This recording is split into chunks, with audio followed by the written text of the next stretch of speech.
Hey guys, welcome back to our YouTube channel Financeable. Today in this video, let's learn about how to disable Payoneer card. So let's get started. For that, let's get into Payoneer app first and make sure you're logged into it. Now click on this profile icon on the top right. Scroll down and click on Support Center.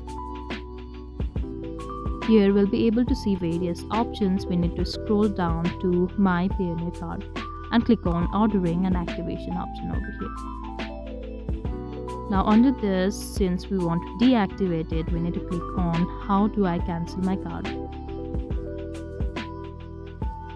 Here are the details we need for cancelling or deactivating the card. So make sure you have the region, your full name and your address, date of birth and last 4 digits, and click on Contact Us.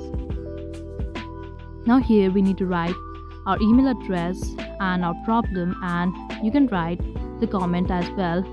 Write in detail which card you would like to deactivate. Once you're done, you can choose a file to share the screenshot of your problem as well, and we need to tick mark for the verification and click on submit, after which the card will be deactivated. So that was all. I hope you liked the video. Please do like and subscribe. Thanks for watching.